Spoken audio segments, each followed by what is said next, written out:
Welcome back दोस्तों। आप लोगों का स्वागत है आपके अपने ही यूट्यूब चैनल में जिसका नाम है everything is here for you. तो आप लोग इसे सब्सक्राइब, लाइक्स और कमेंट्स करना ना भूलें और कृपया अपने दोस्तों को शेयर करें। जैसे आप लोग जानते हो कि मैंने बताया था आपको यूपीएसआई के लिए मैं वीडियो बनाऊंगा, तो ये एसएससी यूपीएसआई और सबके लिए इम्पोर्टेंट्स है, क्योंकि मैं इसमें जर्नल जीके भी लाऊंगा। करीब 30 से 35 जीके जर्नल का भी पहले पहले आपको पढ़ाऊंगा, बताऊंगा। ठीक है, उसके बाद मैं आपको मूल विधि के बारे में बताऊंगा। दोस्तों चलते हैं, टाइम वेस्ट ना करते हुए आप लोगों को आगे ले चलता हूं, और आप लोग ये वीडियो को पूरा देखें और इसे शेयर करना भूलें और सब्सक्राइब जरूर करें। जिन्होंने सब्सक्राइब नहीं किया कृपया सब्सक्राइब करें। आप सब्सक्राइब करोगे तो जो भी हम वीडियो डालेंगे वो सारे आपको नोटिफिकेशन मिल जाएगी। ये फ़ायदा होगा सब्सक्राइब करने से। तो अपना प्यार दें दोस्तों और मेहनत करें खूब जमकर। और यूपीएसआई के लिए सबको all the best, wish you all the best. अपना एग्जाम दे, 100% दे। जितनी भी टाइम बचा हुआ है उसमें अच्छी से अच्छी तैयारी करें। तो मैं उसी इंपॉर्टेंट क्वेश्चन को ले रहा हूँ। अब पहले मैं जनरल जीके बताता हूँ, जो आपको यूपीएससी में जीएस भी आएगा। तो जनरल जीएस से पहले हम क्वेश्चन पढ़ते हैं, उसके बाद आपको मूल विधि के बारे में बताऊंगा। वन लाइनर क्वेश्चन बताऊंगा कि टाइम इतना जो मैं डिटेल में पढ़ाऊंगा, इसलिए वन लाइनर क्वेश्चन लेता हूँ। इससे संभावना है बहुत सारे क्वेश्चन आपके एग्जाम में आ सकते हैं। तो चलिए आते हैं दोस्तों, आप कंप्यूटर स्क्रीन चलते हैं और देखते हैं कौन कौन से जीएस में पढ़ता हूँ। अभी अब जीएस का क्वेश्चन में लेता हूँ। पहला क्वेश्चन है, भारत का केंद्रीय बैंक है तो reserve bank of India. RBI Bharat का केंद्रीय बैंक है, reserve bank of India. Next question है, भारतीय यूनिट ट्रस्ट यूटीआई इसे बोलते हैं। यूटीआई का फुल फॉर्म ही पूछ सकता है आपको। यूटीआई का मुख्यालय कहाँ है? मुंबई में। इसकी स्थापना 1964 में हुई थी। ठीक है दोस्तों। नेक्स्ट क्वेश्चन है, नाबार्ड की स्थापना कब हुई थी? तो 12 जुलाई 1962 को नाबार्ड की स्थापना हुई थी। नेक्स्ट क्वेश्चन है, भारत का मुख्य खाद्य फसल है चावल। भारत का जो मुख्य खाद्य फसल है वो चावल है। ठीक है। अगला क्वेश्चन है, भारत में हरित क्रांति की शुरुआत हुआ था 1960 के दशक में। हरित क्रांति की शुरुआत हुआ था। ठीक है दोस्तों। नेक्स्ट क्वेश्चन है, गन्ने तथा चीनी के उत्पादन में भारत का विश्व में कौन सा स्थान है? तो प्रथम स्थान है गन्ना और चीनी। ठीक है, जिसमें गन्ने हमारे यूपी का मुख्य खाद्य फसल भी है, आपको पता होगा मुख्य फसल है यूपी का गन्ना। अगला क्वेश्चन है, चाय के उत्पादन एवं उपभोग में प्रथम स्थान है। तो भारत का ही है। चाय के उत्पादन भी हम करते हैं, उपभोग भी करते हैं सबसे ज्यादा, तो प्रथम स्थान है भारत का। दूध उत्पादन में विश्व में प्रथम स्थान है भारत का। ठीक है दोस्तों। अगला क्वेश्चन, राष्ट्रीय कृषि बीमा योजना प्रारंभ की गई थी, कब की गई थी? अप्रैल 1985 में। अप्रैल 1985, हाँ अप्रैल 1985 में इसकी बीमा योजना को प्रारंभ की गई थी। ठीक है सर। अगला क्वेश्चन है दोस्तों, विश्व में सब्जियों का सबसे बड़ा उत्पादक राष्ट्र भारत। सबसे ज्यादा सब्जी भारत में। साइकिल बनाने का पहला कारखाना 1938 में कहाँ लगाया था? कोलकाता में। ठीक है, आप इसको आंसर देखते रहो। इस साइड में बोल भी रहा हूँ, डिक्टेट भी कर रहा हूँ। अगला क्वेश्चन है, विश्व का सबसे बड़ा निर्यात उद्योग पर्यटन है। ठीक है। सड़क मार्ग की लंबाई में प्रथम स्थान महाराष्ट्र का है। ठीक है। अगला क्वेश्चन, भारत में योजना आयोग का गठन 1950 में हुआ था। प्रथम योजना आयोग के जो अध्यक्ष होते हैं वो प्रधानमंत्री होते हैं। तो पहले प्रथम योजना आयोग के जो अध्यक्ष थे वो हमारे थे पंडित जवाहरलाल नेहरू। ये क्वेश्चन आती है तो। अगला क्वेश्चन, राष्ट्रीय विकास परिषद का गठन 1952 में हुआ था। ठीक है दोस्तों। अगला, राष्ट्रीय ग्रामीण विकास संस्था की स्थापना की गई थी हैदराबाद में 1970 में। ठीक है। अगला, इंपीरियल बैंक ऑफ इंडिया की स्थापना कब की गई थी? 1921 में इंपीरियल बैंक ऑफ की स्थापना की गई थी। ठीक है। रिजर्व बैंक ऑफ इंडिया की स्थापना कब हुई थी? अगर आपको रिजर्व बैंक ऑफ इंडिया की स्थापना बताया जाए तो 1 अप्रैल 1935 को स्थापना हुई थी और 1949 में इसका नेशनलाइज किया था, राष्ट्रीयकरण किया था रिजर्व बैंक ऑफ इंडिया का। अगला क्वेश्चन है, भारतीय जीवन बीमा निगम की स्थापना कब हुई थी? तो 1956 में हुई थी, LIC। भारतीय प्रतिभूति एवं विनिमय बोर्ड, जिसे सेबी बोलते हैं, सेबी का फुल फॉर्म भी आप याद रखिएगा, की स्थापना की गई थी अप्रैल 1988 में। भारतीय बेरोजगारी की प्रवृत्ति है तो ये संरचनात्मक बेरोजगारी है हमारे यहाँ। ठीक है। द्वितीय पंचवर्षीय योजना आधारित थी तो महालनोबिस मॉडल पर आधारित थी। भारतीय रुपये का अब तक अवमूल्यन हो चुका है 3 बार। ठीक है। भारतीय अर्थव्यवस्था में प्राथमिक क्षेत्र में कौन कौन आता है? तो कृषि। ठीक है दोस्तों, करीब करीब ये 24 क्वेश्चन है और मैं नीचे आपको बोलता हूँ और ले जाता हूँ। 24 के बाद 25 क्वेश्चन वहाँ आएगा। 25वां क्वेश्चन है, भारतीय अर्थव्यवस्था में हो गया ये। भारत में राष्ट्रीय आय का मुख्य अनुमान लगाता है केंद्रीय सांख्यिकी संगठन। ठीक है। दुर्गापुर, राउरकेला तथा भिलाई इस्पात कारखाना किया गया था द्वितीय पंचवर्षीय योजना में। ठीक है। उसके बाद आपका किसी भी योजना का अंतिम अनुमोदन करता है राष्ट्रीय विकास परिषद। ठीक है। किसी भी योजना का अंतिम अनुमोदन राष्ट्रीय विकास परिषद करता है। भारतीय रिजर्व बैंक का मुख्यालय अगर पूरे RBI का हेडक्वार्टर तो मुंबई में। ठीक है। मिश्रित अर्थव्यवस्था कहलाती है निजी एवं सार्वजनिक क्षेत्र का सह अस्तित्व जो मिश्रित अर्थव्यवस्था है। भारतीय बजट को कहा जाता है मानसून का जुआ, मानसून का जुआ कहा जाता है भारतीय बजट को। उसके बाद गॉडगिल प्लान के नाम से जाना जाता है चतुर्थ योजना को, गॉडगिल प्लान था ये। कर्मचारियों का ऐच्छिक सेवानिवृत्ति योजना का नाम है गोल्डन हेडसेक स्कीम, जो आप अपनी इच्छा अनुसार जो भी आप सेवानिवृत्ति रिटायरमेंट लेते हैं, वॉलंटरी रिटायरमेंट जिसे बोलते हैं, तो गोल्डसेक हेडसेक स्कीम। तो आयात निर्यात के संबंधित बैंक है एग्जिम बैंक, आयात निर्यात, ठीक है। भारत में शेयर बाजार का मुख्य नियंत्रक कौन होता है? सेबी करता है, मुंबई में मुख्यालय है सेबी का। भारत में सर्वाधिक व्यावसायिक शिक्षा संस्था है चेन्नई, चेन्नई के अंदर। भारत में सर्वप्रथम पत्र मुद्रा का चलन हुआ था 1806 ईस्वी में, 1806 ईस्वी में। नेक्स्ट, भारत में पंचवर्षीय योजना बनाने की जिम्मेदारी है योजना आयोग की, ठीक है दोस्तों। तो फिलहाल ये 40 क्वेश्चन है, आप एक बार देख लो ऐसे, मैं इसे दोबारा दिखाता हूँ वीडियो सारा, ये देख लीजिए वीडियो आप दोबारा, मैंने डिक्टेट कर दिया वैसे।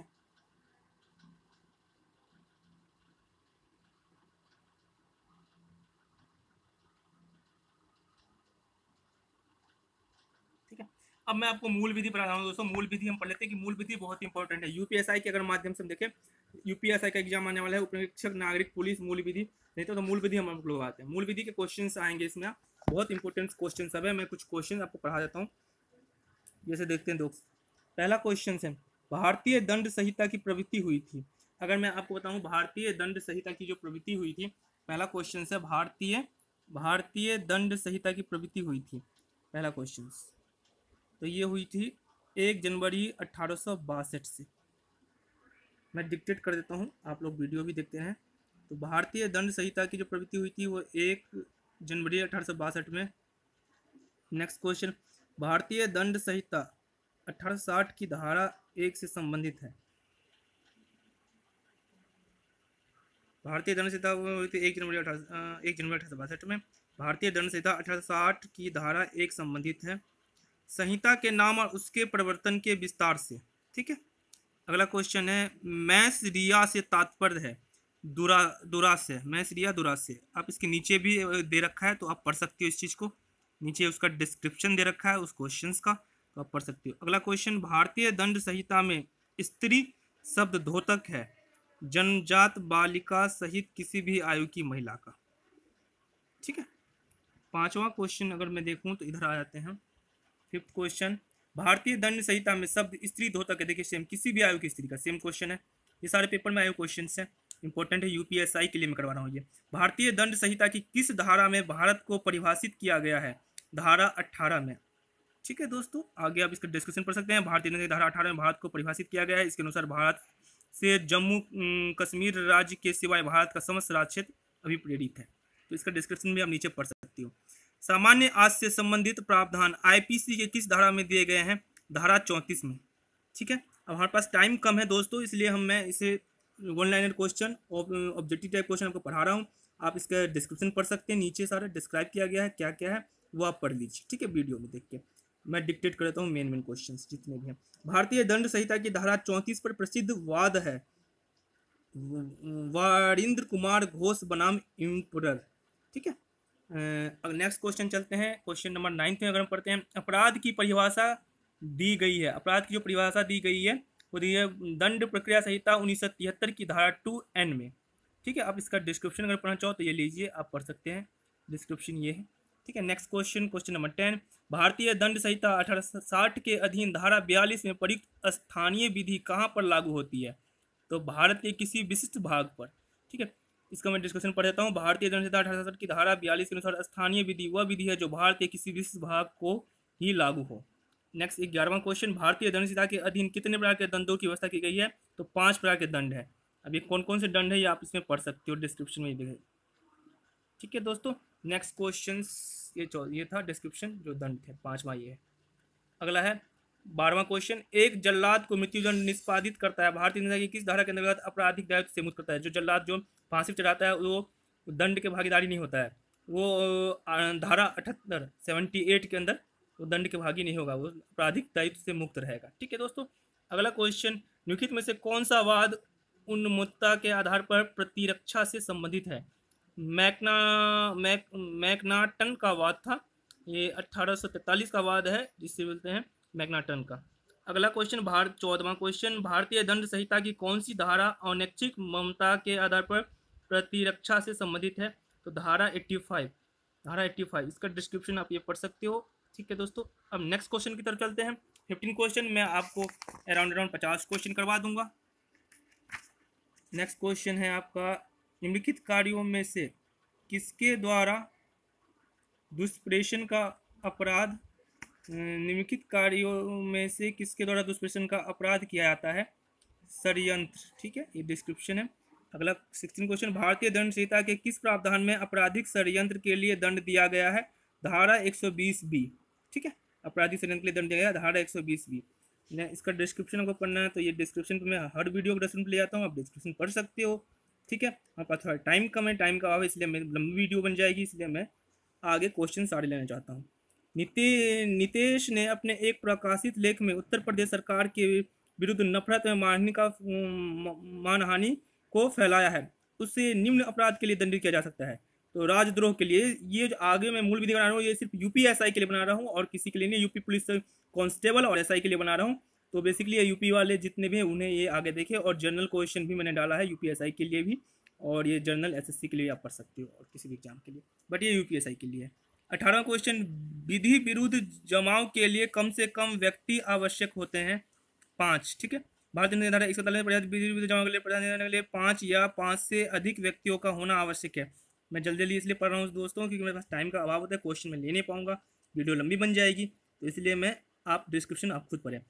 बलवा के दोषी व्यक्ति को कितने वर्ष के कारावास से दंडित किया जा सकता है? 2 वर्ष। ठीक है, नेक्स्ट क्वेश्चन 20, सामान्य उद्देश्य को अग्रसर करने के लिए कम से कम कितने व्यक्ति होने चाहिए? तो 5 व्यक्ति कम से कम होने चाहिए, आर्टिकल 149 में है।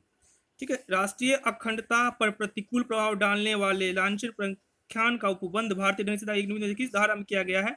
तो वो धारा 153 का ख में।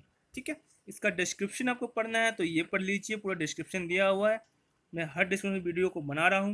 निम्नलिखित में से भारतीय दंड संहिता कौन सी धारा दंगा की परिभाषा करती है?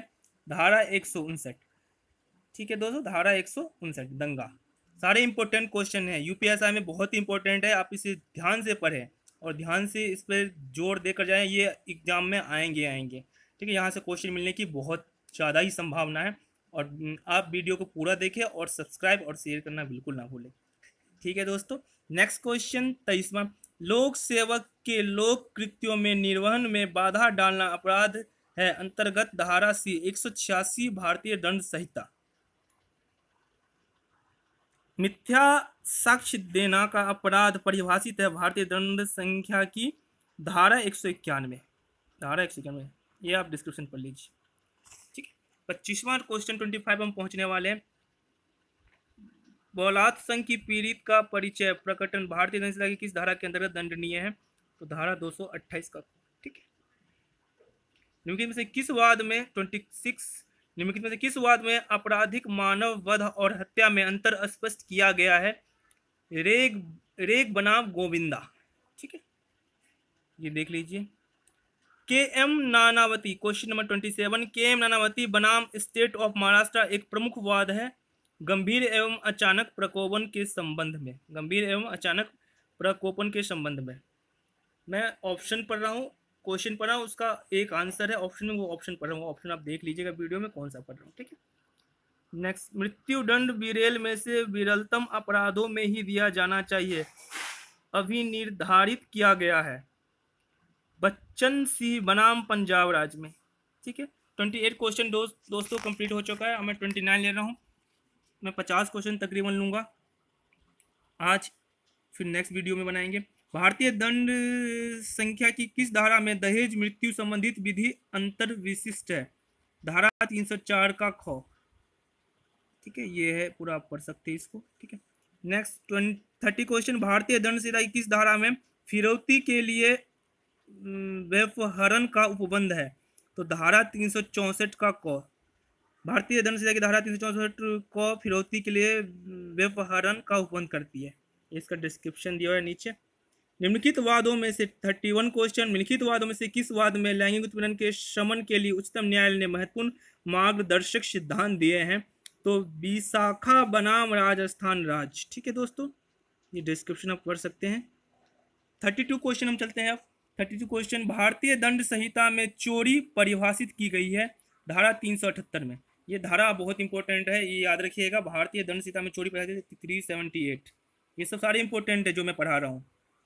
भारतीय दंड संहिता में लूट परिभाषित है धारा 390 में। तो ये सब आप देख लीजिए दोस्तों, यूपीएसआई के पॉइंट ऑफ व्यू से बहुत ही इंपॉर्टेंट है। ये सारे धारा आपको याद होनी चाहिए क्योंकि आप सब इंस्पेक्टर बनने जा रहे हो। डकैती का अपराध करने के लिए निम्नलिखित में से क्या आवश्यक है? चोरी या उद्दापन। ठीक है, ये आप पढ़ लीजिए। एक्चुअली शुद्ध हिंदी है तो इन्हें पढ़ने में थोड़ी होती है तकलीफ, तो आप लोग समझ जाइए। ऑप्शन में दिखा रहा हूँ वीडियो में साफ साफ। राम गुस्से में श्याम को मारने का प्रयत्न करता है। श्याम को ऐसी स्थिति में प्राइवेट प्रतिरक्षा का अधिकार भारतीय दंड संहिता की किस धारा में होगा?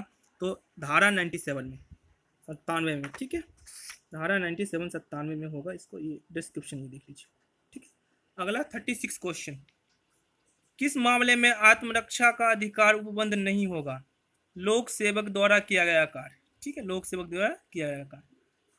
ये बहुत लंबा चौड़ा डिस्क्रिप्शन है, इसको आप पढ़ सकते हैं, संक्षिप्त में दिया गया है इसको क्वेश्चन का आंसर के बारे में। आत्मरक्षा का अधिकार है अपने शरीर के प्रति अपराध से प्रतिरक्षा, दूसरे के शरीर की प्रतिरक्षा, चोरी लूट आदि अपराध से प्रतिरक्षा, उपयुक्त सभी। तो उपयुक्त क्या होगा? उपयुक्त सभी, आंसर डी ऑप्शन, आत्मरक्षा का अधिकार। ठीक है, 37 क्वेश्चन। अगला क्वेश्चन 38, महिला की लज्जा भंग करने संबंधी हमला दंडनीय है भारतीय दंड संहिता में 354 में। इसमें 2 वर्ष तक का आपका कारावास या जुर्माना दोनों दिया जा सकता है दंड के रूप में। भारतीय प्रतिरक्षा का अधिकार किससे संबंधित है? शरीर व संपत्ति दोनों से, 97 धारा में। ठीक है, भारतीय दंड संहिता जिसे आईपीसी बोलते हैं, इंडियन पैनल कोड की धारा 376 के नीचे दिए गए में से किससे संबंधित है? रेप, बलात्कार। ठीक है, ये आप पढ़ सकते हो। 376 याद रखना इंपॉर्टेंट है, ये आ सकता है। अगला क्वेश्चन 41, भारतीय दंड संहिता की धारा में आपराधिक षड्यंत्र को परिभाषित किया गया है धारा 120 का क। पीछे भी क्वेश्चन आया था, अभी भी मैं आपको दोबारा आया है, देखिए डिस्क्रिप्शन। 41 क्वेश्चन दोस्त कंप्लीट हो चुका है। अब 50 हम कर रहे हैं, तो 9 क्वेश्चन को और मैं कंप्लीट करवाता हूँ आपको। इसको आप अच्छे से याद कर लीजिएगा, ये क्वेश्चन इंपॉर्टेंट है, एग्जाम के पॉइंट ऑफ व्यू में आने का बहुत 90% चांस है। भारतीय दंड संहिता की धारा में दंगा परिभाषित किया गया है। जो दंगा परिभाषित किया गया है वो धारा 159 में, 159 में। ठीक है, डिस्क्रिप्शन आप देख लीजिए इसका, ये है। ठीक है, अगला, निम्नलिखित में से कौन सी भारतीय दंड संहिता की धारा भारतीय संविधान की धारा 14 व 21 के अधीन और संवैधानिक करार दी गई है? धारा 303। यह था मिट्ठू सी बनाम पंजाब राज, धारा 303। ठीक है, ये एसएससी में कुछ क्वेश्चन आ सकते हैं आर्टिकल से, संविधान में यहाँ से, लेकिन यूपीएसआई के लिए मेन इंपॉर्टेंट है, यूपी कांस्टेबल के लिए या यूपी का एग्जाम जहाँ भी होता है जहाँ मूल विधि आती है। छल या किसी भी स्टेट का हो, छल की सजा का संबंध निम्नलिखित में से आईपीसी की किस धारा से है? धारा 417। बहुत सारी धारा हैं, तो ये थोड़ा बहुत याद कर लीजिए आप। ये सारी इंपॉर्टेंट धारा हैं जो मैं पढ़ा रहा हूँ आपको, तो ये धारा तो कम से कम आप याद कर लीजिए। 1 वर्ष तक की सजा भी हो सकती है, डिस्क्रिप्शन है इसका। ठीक है दोस्तों, 45 क्वेश्चन लेते हैं हम लोग। 45 क्वेश्चन में अब जो है आपका दोस्तों, आप लोग इसे सब्सक्राइब और शेयर करना बिल्कुल ना भूलें। 45 क्वेश्चन लेते हैं, 5 क्वेश्चन हमें और लेने हैं। निम्नलिखित में से कौन सा अपराध है जिसकी तैयारी आईपीसी में दंडनीय है? भारत सरकार के विरुद्ध युद्ध छेड़ना। ठीक है, धारा 122, इंपॉर्टेंट क्वेश्चन। आत्महत्या, सारे इंपॉर्टेंट हैं, मैं जो करवा रहा हूँ सारे आपके क्वेश्चंस इंपॉर्टेंट हैं, तो इसे जरूर पढ़ें। आत्महत्या करने के लिए दुष्प्रेषण और बेटमेंट की सजा का प्रावधान आईपीसी की किस धारा में किया गया है? तो धारा 306 में। ये देखिए, इसका संक्षिप्त में आंसर के बारे में दिया गया है। 47 क्वेश्चन, आईपीसी की धारा 320 में गहरी चोट, ग्रीवियस हर्ट में कितने प्रकार के चोटों को सम्मिलित किया गया है? 8 प्रकार के चोट होते हैं, गहरी चोट जिसे बोलते हैं गहरी। भारतीय दंड धारा 320 में गहरी चोट में 8 प्रकार के चोटों को सम्मिलित किया गया है। ठीक है, 48 आईपीसी किस धारा में विधि विरुद्ध जमाव अनलॉफुल असेंबली को परिभाषित किया गया है? तो ऑप्शन ए 141 धारा। ठीक है, इसके डिस्क्रिप्शन। 48 क्वेश्चन 49 लेते हैं। ठीक क्वेश्चन हमें लेने हैं। एक वरदराजन बनाम स्टेट का संबंध किससे है? धारा 363 आईपीसी। ठीक है। लास्ट क्वेश्चन दोस्त 50। लास्ट क्वेश्चन ले रहे हैं 50वां क्वेश्चन। रामू सोहन के घर में खिड़की से घूमता है, रामू ने निम्न में से कौन सा अपराध किया? तो ये है अतिचार, ट्रेसपास, गृह अतिचार, हाउस ट्रेसपास, सेंधमारी, हाउस ब्रेकिंग, उपयुक्त सभी। तो ये होगा सेंधमारी, हाउस ब्रेकिंग। ठीक है, इसका है भारतीय दंड संहिता की धारा 445 के अंतर्गत हाउस ब्रेकिंग का अपराध होता है। तो ये धारा भी याद लगेगा 445। ठीक है। थैंक यू दोस्तों फॉर वॉचिंग दिस वीडियो, और इसे सब्सक्राइब, शेयर और कमेंट करना ना भूलें। कुछ भी क्वेरी है आपकी, कुछ भी क्वेश्चन है, तो आप कमेंट बॉक्स में लिखिए, मैं उसका आंसर दूंगा। And wish you all the best again आप लोगों को। आप लोग wish you all the best जो आप लोग यूपीएससी की तैयारी करते हैं, जिनके एग्जाम 15 तारीख से स्टार्ट होने वाले हैं, तो सबको बहुत बहुत बहुत ही ऑल द बेस्ट। आप लोग मेहनत करिए, वीडियो देखिए, सब्सक्राइब, शेयर करना और कमेंट करना, और एक लाइक तो बनता है, जो आपको करना है वो करना ना भूलें। Thank you very much. Bye दोस्तों।